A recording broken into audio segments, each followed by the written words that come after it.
en enfermedades crónicas. La desnutrición es el desequilibrio entre la ingesta de nutrientes y el gasto energético. En este proceso, cuando hay un desequilibrio, se produce también pérdida de tejido. El tejido más afectado es el tejido muscular. Y obviamente, si hay disminución del tejido muscular y de la masa muscular, puede haber sarcopenia y puede haber disminución de la reserva funcional. Actualmente hablamos de 3 tipos de desnutrición en adultos. Desnutrición sin enfermedad, desnutrición con enfermedad pero sin inflamación y desnutrición con enfermedad con inflamación. Sin inflamación, por ejemplo, los pacientes que tienen algún problema en el tracto gastrointestinal pero que no tienen una enfermedad activa o crónica, y los pacientes que tienen inflamación tenemos que dividirlos en asociados a enfermedad aguda o asociados a enfermedad crónica. La enfermedad crónica, como es un problema que es persistente, evolutivo, puede llevar a este paciente a sarcopenia y a caquexia. La caquexia no es exclusiva del cáncer. La caquexia se puede también ver en enfermedades, por ejemplo, enfermedades pulmonares, enfermedades hepáticas y enfermedades cardíacas. El ciclo, la fisiopatología, nos habla de que la inflamación interviene activamente en incrementar el catabolismo y esto lleva a disminución de la masa muscular. Por otro lado, la enfermedad en sí también produce síntomas que pueden afectar la ingesta de nutrientes, baja ingesta, disminución de la masa muscular. Dentro de los factores asociados a la enfermedad y a la inflamación en sí, también tenemos a los fármacos que utilizan estos pacientes en forma continua y crónica, y también hablamos de la inercia terapéutica, porque muchas veces el personal de salud no realiza el diagnóstico adecuado y tampoco realiza la intervención adecuada. Dentro de las causas, ¿no? o todo lo que sucede dentro del organismo en un paciente que tiene una enfermedad crónica, se produce la inflamación con la liberación de citoquinas, interleuquina 1, interleuquina 6, factor de necrosis tumoral. También se observa que se produce una alteración a nivel de la grelina, que es la hormona del apetito, y disminución del neuropéptido Y producido por el sistema nervioso central. Todo esto lleva a hiporexia. Y aparte de eso, se ven alteraciones endocrinológicas porque el organismo trata de ahorrar, trata de disminuir su tasa metabólica. Y, por ejemplo, en el caso de la tiroides, la T4 libre se transforma en T3 reversa, que es una hormona inactiva. Por el mismo estrés también se produce incremento del cortisol que produce resistencia a la insulina. Todo esto, ¿qué ocasiona? Lipólisis, proteólisis, aumento de la gluconeogénesis, estado hipercatabólico y, en consecuencia, una alteración y un aumento en la tasa metabólica en reposo. La prevalencia de enfermedades, de desnutrición en enfermedades crónicas, en los estudios se sabe de que aproximadamente un 10 a un 20% de pacientes tienen desnutrición en el momento del diagnóstico. Pero muchas veces este diagnóstico pasa desapercibido. En estos estudios, por ejemplo, en el cáncer, se ve que al inicio del diagnóstico presentan 15 a 40% de desnutrición y conforme la enfermedad aumentan pueden llegar al 70%. En pacientes que están en diálisis con enfermedad renal crónica, al inicio la prevalencia de desnutrición es entre el 15 y el 60% y al final de la enfermedad puede llegar al 98%. La desnutrición en insuficiencia cardíaca también es importante, ¿no? En los estadios iniciales puede haber un 5 a 15% y el 50% de pacientes en estadios avanzados por lo menos tiene desnutrición. Cuando se han hecho estudios, en este estudio es un metaanálisis con 98.000 pacientes y se ha tratado de evaluar el impacto de la pérdida de masa muscular en la mortalidad. ¿Y qué es lo que se ha obtenido? Se ha obtenido que las enfermedades como pulmonar, la enfermedad hepática, ¿no? Cirrosis y las enfermedades cardiovasculares son las que tienen mayor probabilidad de morir. O sea, un paciente con enfermedad pulmonar y con desnutrición tiene un 2.8 de probabilidad de fallecer. Pero si vemos todas las enfermedades, en realidad en todos los casos, los pacientes tienen mayor probabilidad de fallecer.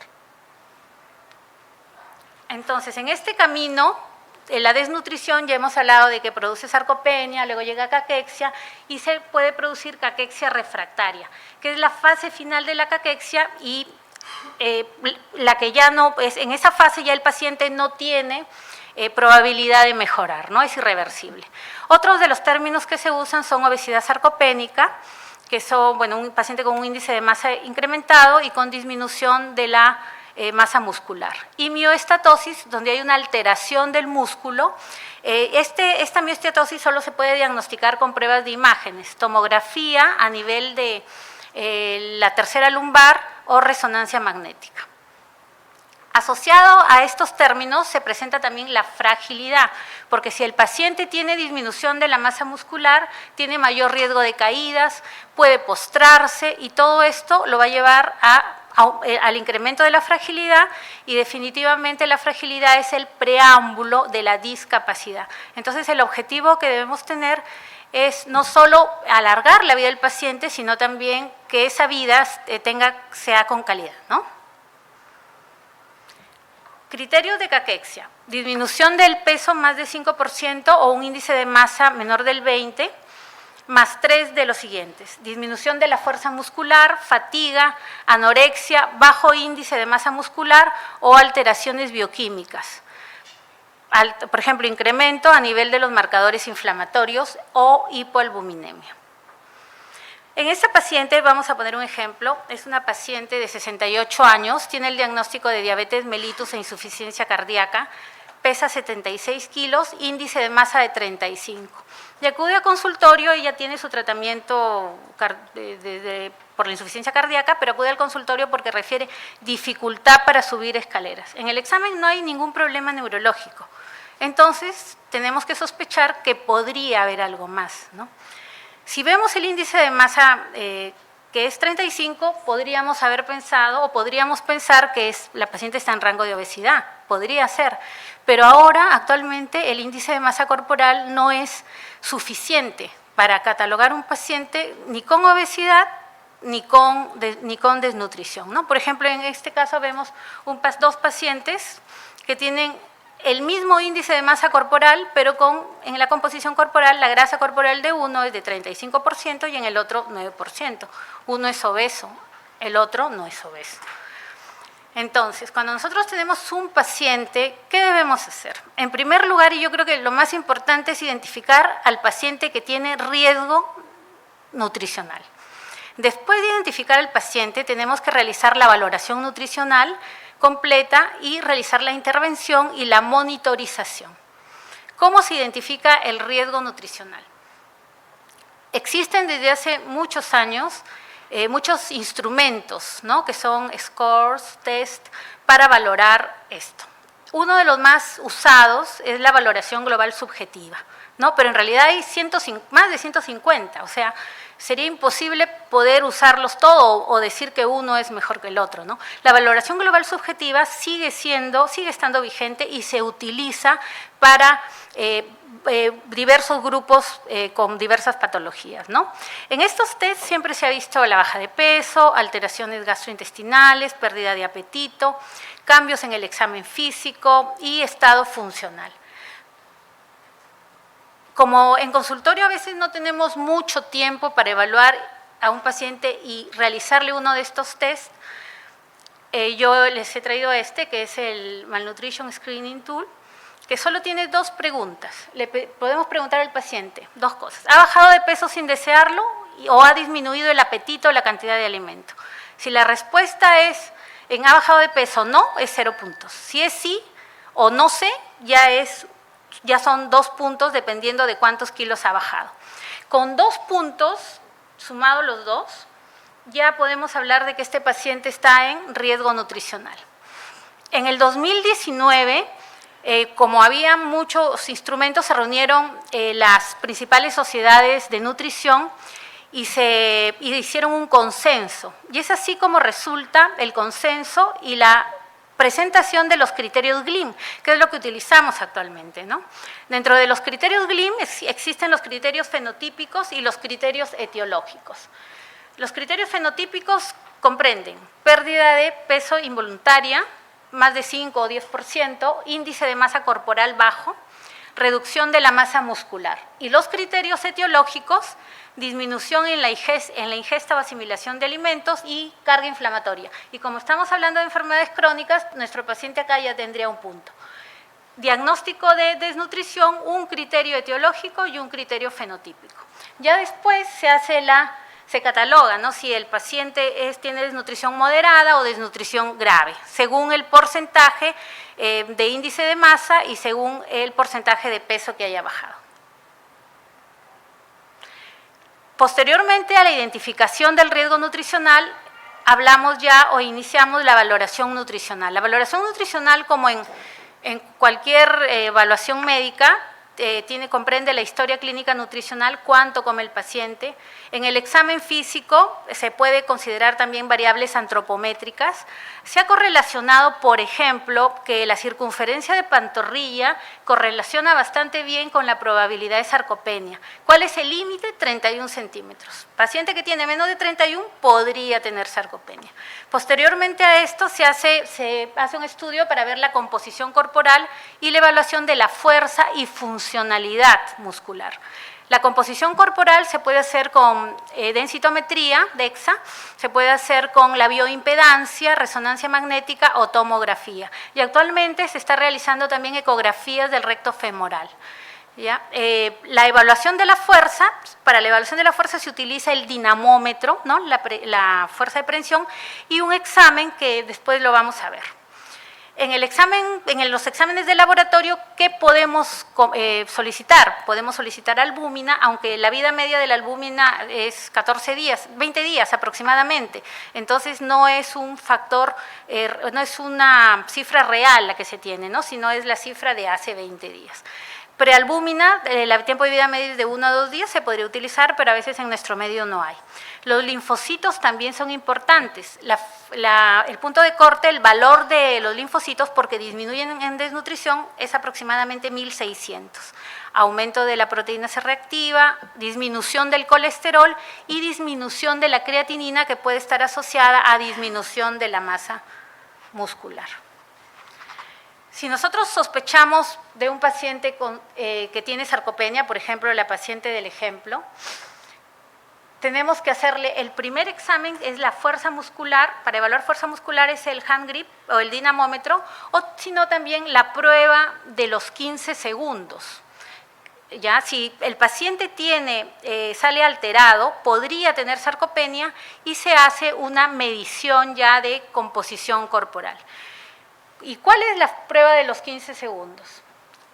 Cuando nosotros evaluamos funcionalidad del músculo, se usan los mismos test que se utilizaban antes en pacientes geriátricos para evaluar riesgo de caída, ¿no?, y para evaluar también en algunos casos fragilidad.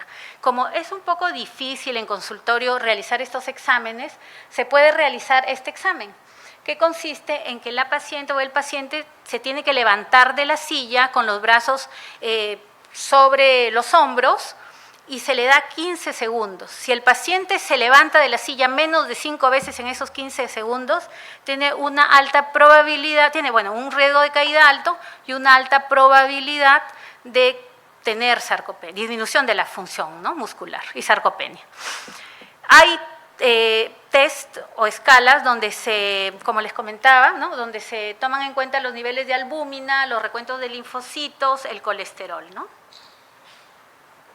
Ahora, cuando ya tenemos el diagnóstico, porque ya le hemos hecho el cribado, ¿no?, el paciente está en riesgo nutricional, luego hacemos el diagnóstico, evaluamos si tiene o no tiene sarcopenia y nuestro paciente tiene un problema, queremos mejorarlo, ¿qué tenemos que hacer? ¿Cómo vamos a intervenir? ¿Cómo se calculan los requerimientos? La fórmula de Harris-Benedict, que es una fórmula muy antigua, en realidad sigue en vigencia. se puede seguir utilizando y se le agrega el factor de estrés del paciente, ¿no? Es diferente para hombres y para mujeres. La calorimetría indirecta sería un buen examen, pero obviamente en nuestro medio es difícil, ¿no? No es algo que se pueda utilizar, ¿no? En los hospitales, ni siquiera a veces en las clínicas, ¿no? Entonces, nosotros utilizamos en cualquier paciente el método del pulgar, que se le llama, que son 20-35 calorías por kilo por día, y un requerimiento proteico de 1.2 a 1.6. ¿Por qué? Porque en las nuevas guías con la nueva pirámide alimentaria del 2025, estos valores del requerimiento proteico han cambiado. 1.2 a 1.6 es lo que ahora se sugiere. Y en realidad las recomendaciones son iguales tanto para la población sana como para la población enferma. Lo único que varía son algunos puntos de acuerdo a la patología. ¿Qué es lo que tenemos que recomendar? Por ejemplo, en la nueva pirámide, ustedes se acuerdan que la base antes era en carbohidratos, ¿no? La base era ancha, la base abajo era ancha y ahí estaban los carbohidratos.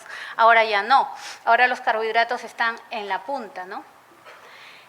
Se da mayor prioridad al consumo de proteínas y mayor prioridad al consumo de grasas poliinsaturadas, vegetales, frutas, legumbres. Aquí ya se ha eliminado completamente los ultraprocesados y se promueve el consumo de alimento real, ¿ya? O sea, alimentos sin que no sea refinado, que no sea ultraprocesado. Por ejemplo, es diferente consumir un queso fresco que un queso tratado, ¿no?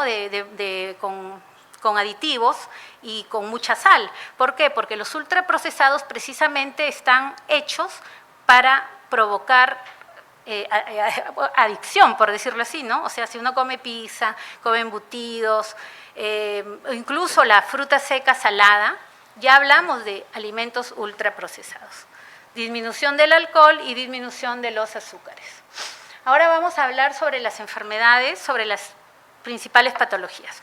Por ejemplo, en las enfermedades respiratorias, igual, el paciente, como ya hemos visto, tiene ingesta inadecuada, hace sarcopenia, puede llegar a una caquexia pulmonar y puede llegar a fragilidad.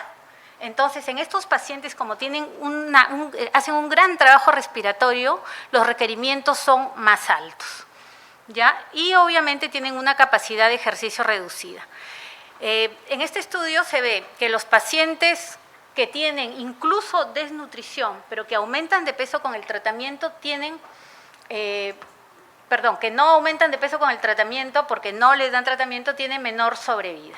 En cambio, todos los demás pacientes que son tratados pueden tener una sobrevida más larga. ¿Qué es lo que se recomienda en pacientes con enfermedades respiratorias? Calorías, 30-40 calorías por kilo. Pacientes que tienen hipercapnia, es reducir los carbohidratos al 40%, esto igual que antes, ¿no? La adecuación proteica, los requerimientos es de 1.2 a 1.5 gramos por kilo, gramos, ¿ya? Acá es gramos. Y grasas un 30% aproximadamente. Las recomendaciones en estos pacientes, fraccionar la dieta para que no se cansen, consumo de proteínas de alto valor biológico, aumentar la densidad calórica, tienen que tener una consistencia fácil de deglutir, porque estos pacientes, no sé si recuerdan la época del COVID, incluso el masticar los agota, ¿no? Evitar la fatiga al alimentarse y se recomienda que descansen antes de recibir las comidas. Cuando hablamos de enfermedad renal, igual pueden llegar a sarcopenia, caquexia, ¿no? La caquexia se puede presentar en cualquier enfermedad cuando no es tratada. Aquí lo que influye son las alteraciones gastrointestinales, porque por la misma uremia puede haber disgeusia, náuseas.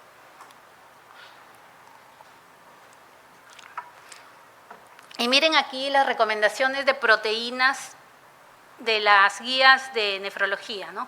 Cómo ha variado la recomendación del consumo de proteínas.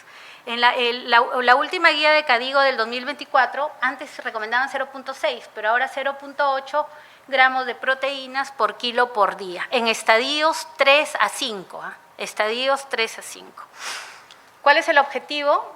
evitar la pérdida, disminuir la pérdida de masa muscular, evitar la progresión de enfermedad.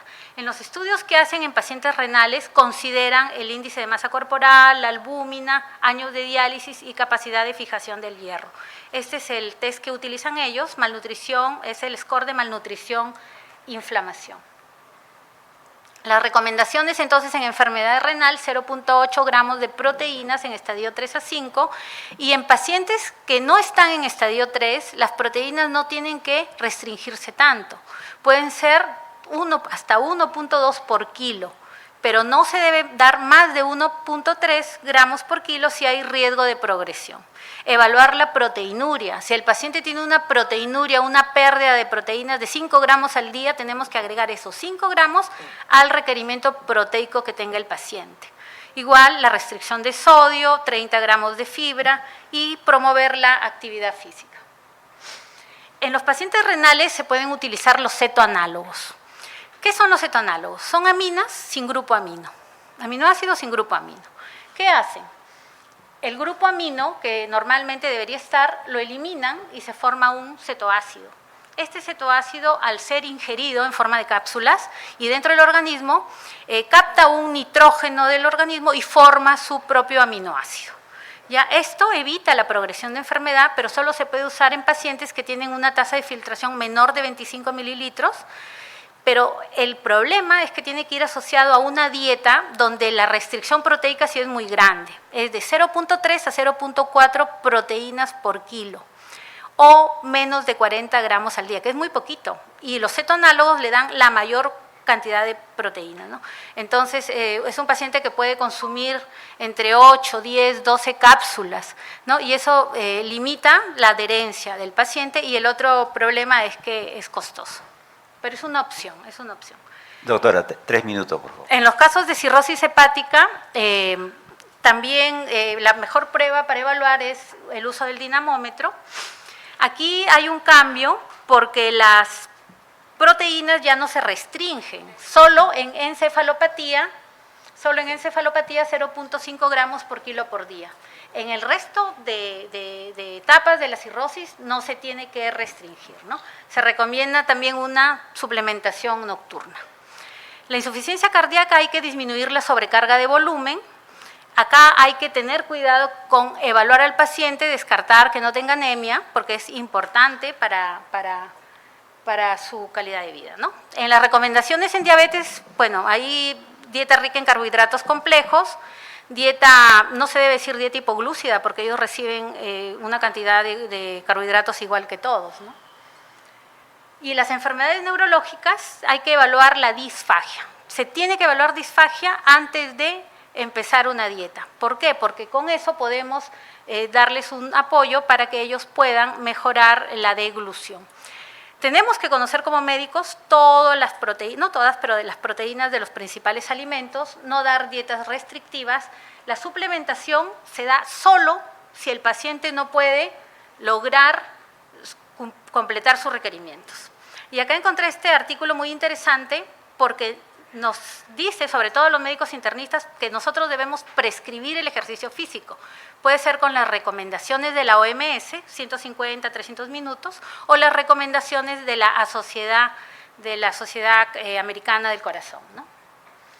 Entonces, dentro de los tratamientos farmacológicos, tanto los que aumentan el apetito, corticoides, los anticuerpos monoclonales, hasta el momento, si bien hay algunos que aumentan el apetito, no se ha demostrado que aumenten la masa muscular, ¿ya?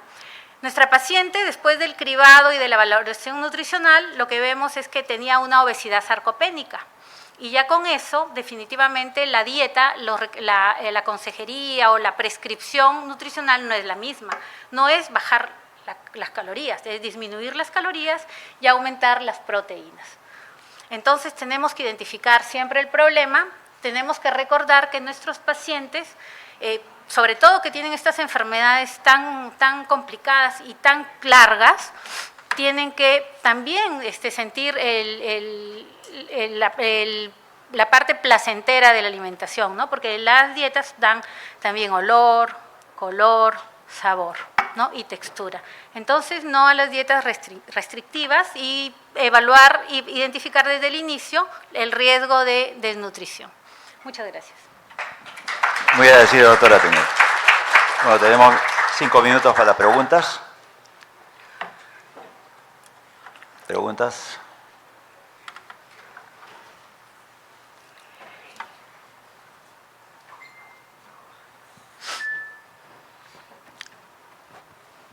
Doctora, muchas veces los pacientes que están con linfopenia nos preguntan cómo hago para elevar mis linfocitos. ¿Qué es lo que debo tomar? ¿Qué es lo que debo consumir para aumentar mis linfocitos? Claro, bueno, los linfocitos sí están relacionados con desnutrición, ¿no? Si bien el punto de corte es 1600, en desnutrición severa puede estar en valores como 800.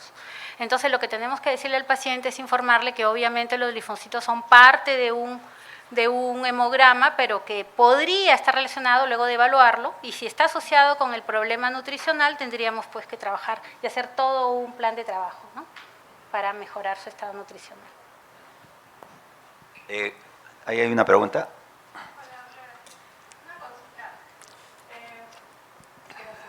En la consulta llegan pacientes preguntando que porque ya tienen cierta edad deben tomar ciertos suplementos vitamínicos.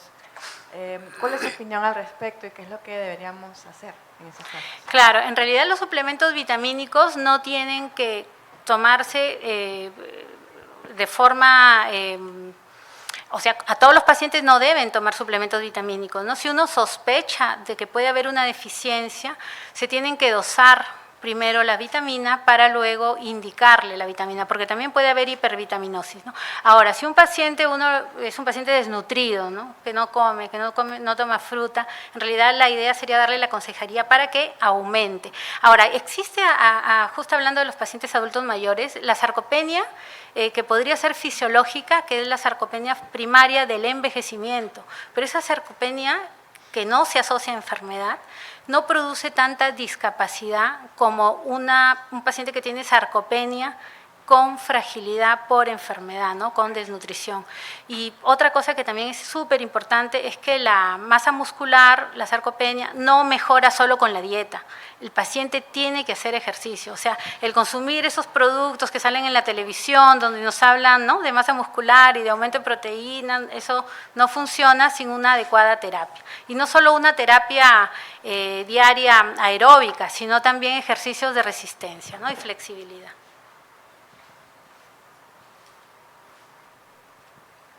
Buenas tardes. Para felicitarla por su ponencia, nosotros que hacemos consulta médica a diario, nos llevamos la sorpresa, yo personalmente me llevo la sorpresa que la gran mayoría de los colegas les indica a sus pacientes que no deben comer carne. Si tuviese de repente alguna observación o alguna información al respecto, porque la gran mayoría de los colegas dicen no carne, no carne, no carne. En realidad, la carne roja sí se asocia, ¿no?, a problemas de neoplasias, pero eso no quiere decir que no deban comer nunca carne. O sea, dentro de vamos a mirar ahorita dentro de las recomendaciones, la carne roja se puede consumir, pero no en exceso. Por ejemplo, una vez por semana. Ahora, si es un paciente desnutrido, ¿no?, o es un paciente sano, que en realidad consume 2 veces por semana carne y no tiene ninguna patología, no habría que prohibirle, ¿no? O sea, no a las restricciones. Y si ustedes ven la pirámide nutricional de la nueva pirámide, ahí está la carne. O sea, no habría opción para decirles que esto no lo deben comer. Aquí hay una pregunta, la última, por favor. La última pregunta.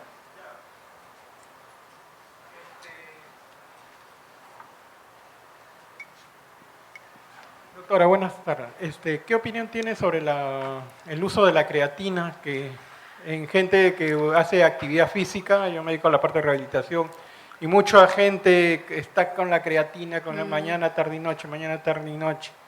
¿Qué opinión tiene al respecto? Porque en realidad nosotros no podemos hacer nada en ese aspecto. Claro, la creatina en realidad, pues, o sea, hay estudios, ¿no?, de que se puede utilizar en pacientes de alta competencia, pero en cantidades mínimas. La población en general no debería utilizar creatina, o sea, no tiene sentido, ¿no? No tiene sentido. Muy bien. Muchas gracias, doctora Teniente, por su magnífica exposición Gracias. en este curso. Seguida tenemos la...